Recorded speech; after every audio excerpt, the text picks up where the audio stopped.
Hello everyone, welcome back to my channel. ಎಲ್ಲರೂ ಹೇಗಿದ್ದೀರಾ? ಎಲ್ಲರೂ ಚೆನ್ನಾಗಿದ್ದೀರಾ ಅಂತ ಅಂದ್ಕೊಂಡಿದ್ದೀನಿ. ನಾನಿವತ್ತು ಕ್ಯಾಪ್ಸಿಕಮ್ ಚಿತ್ರಾನ್ನ ಮಾಡ್ತಾಯಿದ್ದೀನಿ. ಅದು ನಾನು ಹೇಗೆ ಮಾಡ್ತೀನಿ ಅಂತ ನಿಮಗೂ ಕೂಡ ತೋರಿಸ್ತೀನಿ, ಬನ್ನಿ.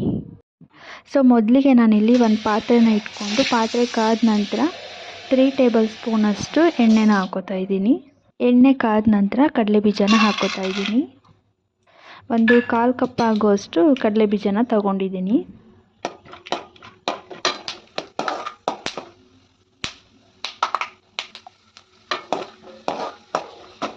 ಸೊ ಚೆನ್ನಾಗಿ ಇವಾಗ ಫ್ರೈ ಆಗಿದೆ. ನಾನು ಇದನ್ನು ಒಂದು ಪ್ಲೇಟಲ್ಲಿ ಹಾಕಿ ಎತ್ತಿಟ್ಕೋತಾ ಇದ್ದೀನಿ. ಸೊ ನಾನು ಇದನ್ನು ಅನ್ನದ ಜೊತೆ ಮಿಕ್ಸ್ ಮಾಡುವಾಗ ಲಾಸ್ಟಲ್ಲಿ ಹಾಕೋತೀನಿ. ಸೊ ನಂತರ ನಾನಿಲ್ಲಿ 1-2 ಟೇಬಲ್ ಸ್ಪೂನ್ ಆಗುವಷ್ಟು ಕಡಲೆಬೇಳೆನ ತೊಗೊಂಡಿದ್ದೀನಿ. ಇದು ಕೂಡ ಚೆನ್ನಾಗಿ ಫ್ರೈ ಆಗ್ತಾ ಇದೆ. ಇದೇ ಟೈಮಲ್ಲಿ ನಾನು 1.5 ಸ್ಪೂನ್ ಆಗುವಷ್ಟು ಉದ್ದಿನಬೇಳೆನ ಕೂಡ ಹಾಕೋತಾ ಇದ್ದೀನಿ.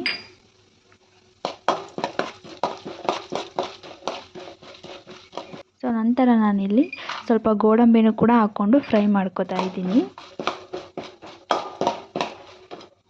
ಸೊ ಇದೆಲ್ಲ ಇವಾಗ ಚೆನ್ನಾಗಿ ಫ್ರೈ ಆಗಿದೆ. ನಾನಿವಾಗ ಸಾಸಿವೆ 1/4 ಟೇಬಲ್ ಸ್ಪೂನು ಹಾಗೆ ಜೀರಿಗೆ 1/4 ಟೇಬಲ್ ಸ್ಪೂನು ಹಾಕೋತಾ ಇದ್ದೀನಿ.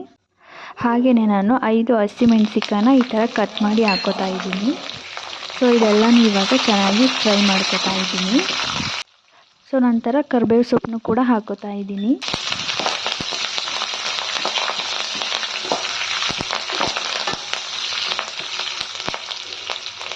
ಹಾಗೆಯೇ ನಾನು ಬೆಳ್ಳುಳ್ಳಿನ ಒಂದು 10-12 ಆಗುವಷ್ಟು ತಗೊಂಡು ಈ ಥರ ಚಿಕ್ಕ ಚಿಕ್ಕದಾಗಿ ಕಟ್ ಮಾಡಿ ಹಾಕೋತಾ ಇದ್ದೀನಿ. ಸೊ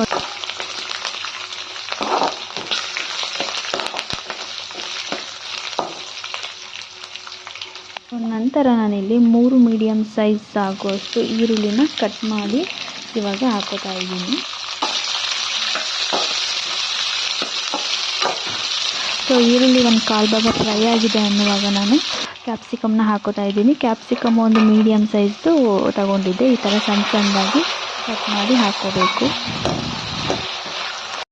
ಸೊ ಚೆನ್ನಾಗಿ ಫ್ರೈ ಆಗ್ತಾ ಇದೆ. ಈ ಟೈಮಲ್ಲಿ ನಾನು ರುಚಿಗೆ ತಕ್ಕಷ್ಟು ಉಪ್ಪನ್ನ ಹಾಕೋತಾ ಇದ್ದೀನಿ. 1.5 ಟೇಬಲ್ ಸ್ಪೂನ್ ಆಗುವಷ್ಟು ಸಾಲ್ಟ್ ಹಾಕೋತಾ ಇದ್ದೀನಿ.